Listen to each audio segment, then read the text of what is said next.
Bonjour à toutes et à tous, bienvenue à cette nouvelle vidéo consacrée donc aux cryptos et on va attaquer donc avec le Bitcoin. Donc première chose à se dire par rapport à ce qu'on s'était dit la semaine dernière, c'est le rebond technique n'a pas été fort du tout, donc c'était ça, c'était un point central, savoir quelle va être la force des acheteurs sur le rebond. Elle n'a pas été. On n'est même pas revenu sur la zone des 52 000 dollars. Alors on a tenté un coup, mais voilà, ça cet échec-là déjà, c'était un signal de faiblesse. Maintenant, c'est là où les choses sérieuses commencent. De deux choses l'une. Soit on arrive maintenant à tenir et à continuer de tenir, on le voit, on a eu une première réaction. Si je zoome un petit peu, vous voyez, on a eu l'échec sur les 52 000, on est revenu chercher la moyenne mobile 200, on a eu une première réaction, nouvel échec, donc hop, on peut tracer une petite oblique pour les plus court-termistes d'entre vous, et là, on est en train de revenir chercher la moyenne mobile 200. Donc là, moi, ce qui me gêne, c'est si le rebond avait dû avoir lieu, je me dis, il aurait déjà eu lieu. Donc là, le fait de revenir chercher une nouvelle fois le support, ma foi, oui, il peut fonctionner, mais j'aurais tendance à dire qu'il est fragilisé. Donc si on le casse par le bas, bien entendu que tout un tas d'articles, de la même façon qu'il y a même pas un mois, tout le monde était euphorique, Bitcoin à 100 000 dollars, etc. De la même manière, tout le monde, vous aurez des articles et tout le monde qui vous expliquera que c'est la fin du monde, etc.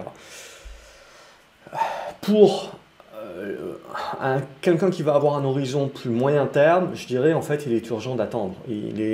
Maintenant, on est rentré sur la plupart des cryptos, sur le Bitcoin aussi, dans des configurations où on est vraiment en mode observation. Donc on est en attente de la suite. Parce que voilà, je sais pas exactement où ça peut aller. Ce qui m'intéresse pour moi, c'est tant que la moyenne mobile 200 tient, ma foi, il n'y a pas péril dans la demeure, mais je trouve que c'est très fragile. Pour autant, le rebond se joue uniquement si on arrive à franchir cette zone des 50 000, 52 000 dollars, comme on en avait déjà parlé. Là, on jouera une réaction un petit peu plus au prorata de la baisse, avec du retracement et compagnie. Mais sous 53 000 dollars dorénavant, à court terme, pour moi, je reste avec un biais prudent, observateur. Maintenant, les niveaux qui vont m'intéresser, c'est en premier lieu ce niveau des 43 000 dollars, pour voir si le marché va reconnaître ou pas éventuellement cette oblique-là, ou s'il ne la reconnaît pas, c'est cette zone horizontale. Alors on va parler de zone entre les 40 000 on en avait parlé la semaine dernière déjà, et les 37 000 dollars. Donc pour moi, ça va être vraiment cette zone-là qui sera la plus importante. Après, évidemment, c'est toujours la même chose. Là où tout le monde voyait de belles figures haussières, etc. Maintenant, si jamais on va chercher ce niveau-là et qu'on rebondit à ce moment-là, tout le monde verra une épaule, tête et puis épaule. Ce qui évidemment n'est pas une figure très haussière. Mais méfiez-vous de toutes ces figures-là, tout ce qui est diamant, tout ce qui est épaule, tête, épaule. On peut en voir beaucoup, des multitudes, mais croyez-moi, dans 90% des cas, le marché ne les voit pas, donc ça ne sert à rien. Et puis, s'il les voit, c'est en règle générale jamais très académique. Et puis, en termes d'objectifs, etc., ça remplit jamais toutes les cases. Je pense que sur les 10 dernières années, ça a dû m'arriver peut-être 2 ou 3 fois d'avoir une épaule, tête, épaule vraiment qui fonctionne à merveille. Et pour une qui fonctionne, vous en avez 9 qui fonctionnent pas du tout et qui, au contraire, vous mettent dans l'erreur. Donc j'évite d'anticiper sur ce genre de figure-là. Donc voilà, moi l'idée c'est que en tant que moyen termiste sur l'aspect crypto, enfin si j'ai envie de me porter dans une vue un petit peu plus moyen termiste, je suis plutôt en mode attente de voir. Parce que si les acheteurs doivent réagir et doivent sauver la tendance, il faudrait qu'ils se réveillent quand même. Et ce qui me gêne, c'est qu'ils ne se sont pas déjà réveillés. Donc là, je me dis que du coup, c'est fragile et que ça peut aller chercher plus au sud. Et là, par contre, on a vraiment des niveaux pivots importants dans cette zone 37 000, 43 000, donc il y a 6 000 dollars, c'est quand même pas rien, bien entendu. Donc on rentre vraiment, enfin on l'était déjà, je vous en avais déjà parlé ces précédentes semaines, que pour moi, c'est du marché uniquement de traders qui vont faire des allers-retours. Et de toute façon, c'est très corrélé, contrairement à ce que j'ai pu lire à droite et à gauche. Pour moi, le Bitcoin et les cryptos ne sont pas une protection contre l'inflation, c'est même limite une hérésie. Et pour moi, je vois surtout une grosse corrélation avec les flux spéculatifs que l'on retrouve également sur les actions US. Or, ces flux spéculatifs sur les actions US, eh ben, depuis mi-novembre, ça se prend des sacrées boîtes. Et comme de par hasard, les cryptos ont quand même bien suivi aussi. Donc, la décorrélation qu'il pouvait y avoir entre les cryptos, je trouve, et les actions, mais pas les actions grosse cap et compagnie, on parle vraiment de la spéculation, c'est-à-dire en gros, les gens qui sont sur les cryptos, les gens qui achètent des cryptos avec cet aspect spéculatif, cette mentalité et les émotions qui vont avec, c'est les mêmes que l'on retrouve sur les petites caps américaines. Alors, petites caps américaines, il faut également redéfinir. C'est que les petites capes américaines, des fois, ça peut valoir même 1 milliard, une petite cape américaine. Donc il faut relativiser par rapport, évidemment, à quand on parle d'une petite cape européenne, où là, on est sur quelques centaines de millions d'euros grand max. Et déjà, dès qu'on attaque le milliard, on commence à attaquer des plus grosses capes. Donc voilà, il y a deux poids, deux mesures, bien entendu, donc il faut faire attention aux définitions, pas tout le monde a les mêmes définitions, donc c'est pour ça que j'éclaircis un petit peu le topo. Donc pour moi, globalement, tant qu'on va être sous les 53 000 $, je suis en mode observation, j'attends de voir.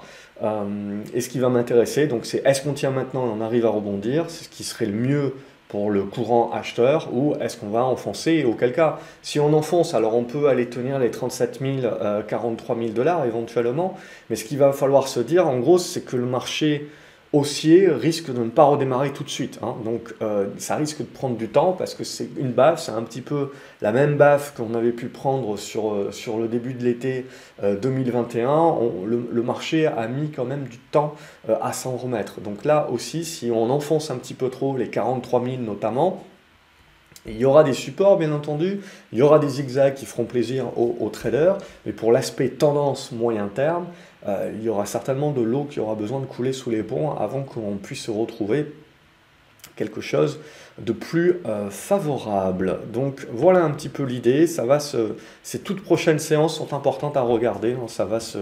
Ça va pouvoir se jouer un petit peu là-dessus. On peut regarder dorénavant Ethereum qui avait été résilient, hein, jusqu'à présent. Je peux nettoyer également un petit peu ma chambre. Donc Ethereum qui était résilient jusqu'à maintenant et qui là commence à lâcher. Donc on voit qu'on avait bien tenu, alors mis à part la mèche bien entendu, cette zone des 4 000 $, et là on est en train de la lâcher. Donc même chose que pour le Bitcoin, pour moi, c'est une tendance de fond qui reste encore haussière, hein, à long terme bien entendu, mais voilà, le court terme est en zone corrective et le moyen terme est neutre, donc je suis en observation. Il y a plusieurs niveaux qui vont nous intéresser, c'est éventuellement cette zone ici alors déjà il y a cette zone actuelle des 3770 $ à peu près, et si ça ne fonctionne pas, il y a une zone comprise entre les 3700 jusqu'à la mèche, hein, qu'on avait faite précédemment et qui était peu ou prou sur les anciens sommets, c'est-à-dire aux alentours des 3400 $. Et là, éventuellement, on peut aller chercher donc une réaction, mais même chose, ça sera qu'une réaction et ça ne sera pas encore à valider comme une relance. On aura l'occasion d'en reparler dans les différentes vidéos que l'on fera très certainement, mais on rentrera dans une congestion et dans une congestion de moyen terme dont il faudra attendre l'issue pour pouvoir valider soit par le haut la relance de la tendance haussière, soit par le bas la mise en place corrective plus forte, et là éventuellement vous pouvez viser une zone comprise entre, je dirais, les 3100 $ et jusqu'aux 2800 $. Hein, donc il ne faut pas omettre la volatilité que l'on peut subir sur les cryptos, et donc faire attention à ces tailles de position. Allez, on va faire l'ensemble des cryptos. Je vais passer rapidement sur celles où il n'y a pas grand chose à dire. J'en ai rajouté, hein, sur vos propositions, j'en ai rajouté d'autres, puisque ProRealTime arrête pas de rajouter des plus grosses capes, etc. Donc voilà, n'hésitez pas à me le dire dans les commentaires si on passe en revue des cryptos qui sont intéressantes pour personne parce qu'elles sont trop de petites capes et que personne ne les suit vraiment, et que vous envoyez une que je ne suis pas, qui est une plus grosse cap et qui est proposée par ProRealTime, n'hésitez pas dans les commentaires, comme j'ai pu le voir passer la semaine dernière, que je fasse le switch, et comme ça permet d'éclaircir la liste et de répondre un petit peu, parce que le but de cette vidéo c'est pour vous. Moi actuellement je suis complètement en dehors, hein, du marché crypto, donc j'attends patiemment, parce que j'ai c'est pas un marché que j'ai envie de suivre en mode trading, mais plus en mode moyen terme. Donc je suis en mode vraiment observation. Donc du coup, si vous êtes en mode trading, c'est plus pour vous ces vidéos. Donc n'hésitez pas à me demander les choses que vous suivez vraiment. Eve, pour moi, éventuellement, donc c'est là où ça va se jouer. On est en train de revenir sur une zone de soutien, on le voit ici. Donc ça peut se jouer pour du rebond technique à ce stade-là, mais moyen terme, pour moi, voilà, je me mets pas. Pour moi, il n'y a rien à se mettre sous la dent à ce stade-là. Algorand est en train de revenir également, vous voyez, sur la moyenne mobile 200, donc il peut y avoir une réaction. Éventuellement, ça peut descendre jusqu'à 1,28$, 1,29$ dans cette zone-là, jusqu'à 1,20$. Et globalement, là, en termes de trading, il y a éventuellement, on pourra jouer du rebond de court terme. Mais après, il faut affiner sur des unités de temps beaucoup plus courtes, hein, bien entendu, pour pouvoir jouer ça. Moyen terme également, je vois rien de bien intéressant tant qu'on va naviguer sous les 1,70$ au niveau de Avalanche. Vous le voyez, on a percé, les rebonds ont été c'est ce qu'on avait dit la semaine dernière, hein, les rebonds sont très timorés. C'est vraiment du rebond technique en retracement minimum, hein, donc ça c'est quand même de la faiblesse. Et là on le voit, on n'arrive pas à redépasser les 95$, donc je dirais les 70$ en soutien qui peuvent éventuellement intéresser pour du rebond technique. Alors je ne ferai pas les actions crypto globalement, puisque je pars du principe que tant qu'il n'y a pas grand chose à se mettre sous la dent au niveau des cryptos en tant que tels, et puis surtout des grosses, il n'y a pas grand-chose à attendre non plus sur les actions spéculatives liées crypto. Le Bitcoin Cash, rien, ça sera rien pour lui aussi. Éventuellement, si on revient chercher les 350$, ça peut se jouer en rebond technique, mais sinon là, on va laisser passer. Au niveau de Cardano, on est en train de jouer avec le support à ce stade-là, donc à tenir. Les 1,10$ à peu près hein, dans cette zone-là, 1,10$, 1,20$, c'est la zone qu'il faudra tenir pour jouer du rebond technique, mais là encore on le voit, hein, les rebonds techniques qui ont eu lieu précédemment ont été quand même très, très faibles. Alors très faibles, il y avait quand même 20 cents à prendre, c'est pas rien en mode trading bien entendu, mais vous le voyez en termes de prorata par rapport à la baisse, c'est très très faible. Donc pour moi, je patienterai encore, parce qu'éventuellement, ce qui va se passer, c'est qu'on ne va pas faire de gros rebonds, mais on va stopper l'hémorragie. Et donc, éventuellement, on peut construire une congestion dans un triangle ascendant. Méfiance, évidemment, si vous cassez ça par le bas. Vous avez une seconde salve qui va vous attaquer. Ce n'est que si on arrive à casser par le haut, que là, ça commence à nous intéresser pour jouer du rebond technique toujours, mais un peu plus durable, un petit peu plus fort. Donc, tant que vous êtes dans ce type de figure-là en mode yo-yo, à moins d'être trader de très court terme, c'est pas du tout intéressant. Chainlink, même chose. Je laisse de côté pour l'instant. C'est cette oblique-là sur la zone des 15,50$ là, qui risque d'intéresser. Alors il y a une zone hein, intermédiaire là sur les 17,50$ qui éventuellement peut être réactive, mais même chose qu'on a expliqué sur les autres cryptos. Hein, ça va, mis à part des rebonds techniques, pour moi, il faut attendre des constructions. Cosmos, même chose, hein, on n'arrive pas, vous le voyez, à repasser l'ancien support qui redevient résistance. Donc on fait des plus hauts de plus en plus bas, donc c'est pas terrible. Après, il reste évidemment des soutiens, notamment cette zone des 21$, qui peut permettre de stopper peut-être l'hémorragie, on peut tracer quelque chose comme ça à peu près, et de construire le fameux triangle ascendant dans ce stade-là, mais même chose, hein, ça peut zigzaguer, si ça casse par le bas, c'est cette zone-là des 17$ qui peut vous intéresser, jusqu'à cette zone des 14$, éventuellement ensuite pour jouer des rebonds, mais je resterai timoré tant qu'on reste dans la figure, c'est bien une cassure par le haut de ce genre de figure-là, qu'il faudra valider pour se redonner un petit peu de souffle et éventuellement tenter des rebonds un petit peu plus forts, un petit peu plus durables. Le Dash, on laisse de côté également. On est en train de revenir là sur une zone de soutien. On voit cette zone de soutien qui avait été travaillée durant l'été 2021 aux alentours des 110$. C'est tout hein, pour jouer du rebond technique, encore à ce stade-là. Et après, il faudra voir la force des rebonds, mais à ce stade-là, c'est tout ce que je jouerai. Dogecoin, même chose. Il n'y a rien pour moi à se mettre sous la dent. Là, le support est pour moi bien plus bas. EOS, même idée, c'est baissier de chez baissier. Alors, il y a du rebond technique pour du trader qui est assez juteux, bien entendu, mais avant de parler de retournement, maintenant, sous les 4$, ça va être compliqué. Donc, il vous reste les 2,30$, et sinon, je laisserai faire. Elrond est en train là de revenir sur une zone intéressante qui est en train d'être travaillée, donc il va falloir la tenir cette zone, hein, aux alentours des 230 $. Sinon, la prochaine c'est celle-ci, sur les 195 $ qui, à mon avis, est plus celle qu'il faut viser si on ne veut pas prendre trop de risques avant de jouer un rebond. Et puis, si jamais le marché nous prouve le contraire, on patiente qu'il fasse la construction. Le but, hein, c'est de pas risquer trop, c'est pas de risquer trop d'argent, de pas reperdre les gains qu'on a fait cette année, hein. C'est ça le but. Et donc, pendant les phases baissières, c'est de perdre moins que le marché, ou de ne pas perdre du tout, pour garder son capital. Et quand on aura des choses beaucoup plus claires, pouvoir réinvestir pleinement son capital et donc profiter des intérêts composés, des gains composés en l'occurrence, c'est-à-dire de ne pas avoir reperdu les gains. Au niveau de Horizon, à mon avis, c'est pas propre non plus, ça, voilà, il n'y a rien à dire. IOTA, même chose, ça a cassé par le bas, rien à dire. Les 85 centimes de dollar, éventuellement en guise de support pour jouer du rebond, mais sinon je laisse tomber. Litecoin, même chose, je dirais les 120 $. Mais c'est tout. Du coup, bah, toutes les actions qui ont du Bitcoin et compagnie, bah, elles se font massacrer, c'est normal. J'y passe même pas dessus, c'est le même topo que pour les autres cryptos. Monero, même chose, hein, 170 $, si c'est pas suffisant, je partirai plus bas, hein, si jamais à un moment donné on joue vraiment la panique, hein. Je commence à jouer la zone des 130 $, 135 $.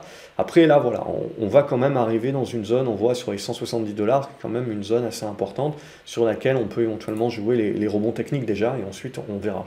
Au niveau de NEM, je laisse faire également, pas grand chose de plus que pour les autres. Neo, même idée, on est en train de revenir travailler, voilà, des zones importantes de support qui peuvent permettre des rebonds techniques. Mais c'est bien tout actuellement, il faudra me prouver quelque chose d'autre plus tard. Nano, même chose, cette zone elle est aux alentours des 3,10 $, 3,20 $ à peu près, mais pas plus que du rebond technique à ce stade-là. Au MySgo, même chose, on est en train de revenir sur les niveaux qui avaient joué retournement cet été, donc les 4,60 $, 5,20 $, c'est la zone. En gros, là où on a méché hein, précédemment, c'est pour toutes les cryptos pareilles. On est en train globalement là de revenir travailler la mèche basse qui sera éventuellement réactive parce que tous ceux qui l'ont loupé émotionnellement, psychologiquement parlant, tous ceux qui ont loupé la mèche et le rebond vont se dire si on revient dessus, bah, c'est un bon niveau pour acheter. Donc c'est ça risque de donner un bon rebond. Mais là, il faudra bien faire attention sur la force de ce rebond-là et de ne pas se faire piéger parce que éventuellement ça sera qu'un rebond technique et ça restera très faible. Et donc après il va falloir attendre d'avoir plusieurs chandeliers pour savoir si on stoppe l'hémorragie et donc on construit une figure intermédiaire et ensuite savoir comment on sort de ces figures-là. Donc ça j'avance les scénarios bien entendu, les hypothèses de travail, mais au fur et à mesure qu'on aura les chandeliers on pourra donc ces prochaines semaines on pourra en dire beaucoup plus. Mais pour l'instant, voilà, pour moi, c'est l'importance de rester prudent, éventuellement tenter du rebond technique avec des tailles de position adaptées, où on voit qu'on est en train, sur Polkadot par exemple, d'être sur des niveaux de soutien. Donc entre cette zone des 24-26 $, il y a une zone de soutien. Et après, vous le voyez, tracer des obliques dont il faudra s'affranchir pour jouer des rebonds un petit peu plus puissants. Au niveau de Polygon, on est en train de revenir là aussi sur une zone de soutien. Alors Polygon, Matic, c'était la plus forte, donc on voit qu'elle résiste encore plutôt bien, et là on est revenu sur une zone de soutien, donc pour du rebond éventuel, mais là aussi, voilà, on sent bien que la résilience est en train un petit peu de casser, mais pour autant la tendance de fond reste bonne, hein. Donc c'est ça aussi qui est important de se dire, c'est que sur beaucoup de cryptos, les tendances de fond long terme restent haussières. C'est juste, on a une correction de court terme et on revient dans une neutralisation de moyen terme, donc avec beaucoup d'observations détente. Si jamais on pète ça, je dirais que la zone intéressante pour jouer le rebond sur Matic, derrière, c'est cette zone des 1,50 $, 1,60 $. Ça peut être ça comme zone qui peut être intéressante. Pour la suite, au niveau de Qtum, on est en train de revenir sur les 8,30 $, qui est la zone éventuelle de soutien. Au niveau de XRP, On laisse tomber XRP pour l'instant, là aussi, vous voyez, les rebonds techniques ont été juteux, mais n'en reste pas moins techniques. On a une zone aux alentours des 75 centimes de dollars qui peut être intéressante si on veut retenter le coup du rebond. Et si on commence à percer tout ça, voilà, c'est la mèche basse à nouveau vers la zone des 65-67 centimes de dollars qui risque d'être visée. Et si on purge vraiment, alors je fais ces vidéos-là une fois par semaine, donc normalement on a le temps de parler, mais bon, si on part vraiment en purge pour X raisons, c'est cette zone hein, des 50 centimes de dollars en gros qui restera votre gros morceau. Au niveau de Solana, apparemment je dis Solaria à chaque fois, c'est une déformation technique puisque j'ai été actionnaire d'une société espagnole pour celles et ceux qui connaissent, qui était nommée Solaria, donc je m'en excuse, c'est bien Solana. Et Solana, donc casse par le bas, cette oblique pour l'instant, est en train de revenir ici, vous le voyez, c'était une zone qui avait été pas mal travaillée, qu'on peut considérer comme une zone de soutien à tenir. Alors on n'est pas à l'abri de faire des mèches basses à nouveau et de quand même tenir ces zones-là en clôture. Enfin, il n'y a pas de clôture il n'y a pas de clôture officielle, mais en clôture du chandelier.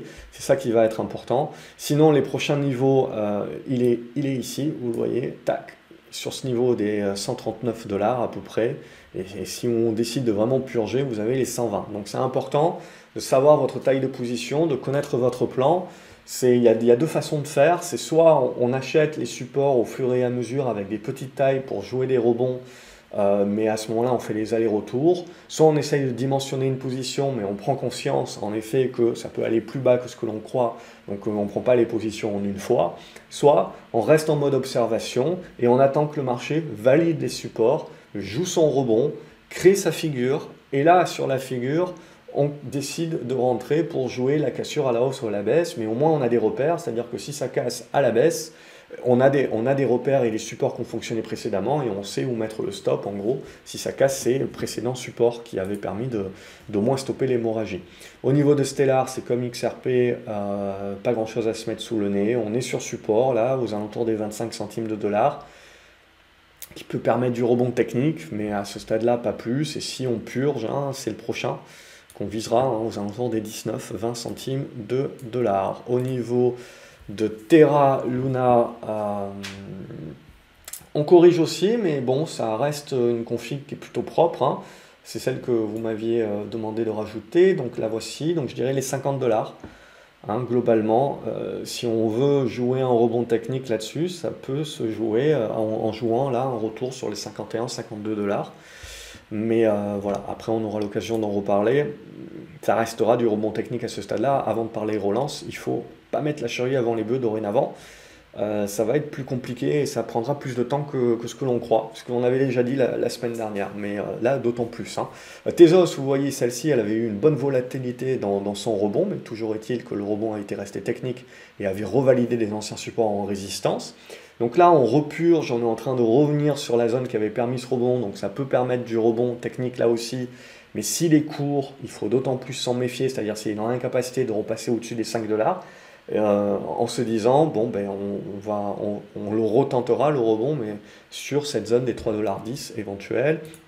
Sandbox également, qui est une bonne config, mais qui là aussi rentre, on va dire, dans de la construction.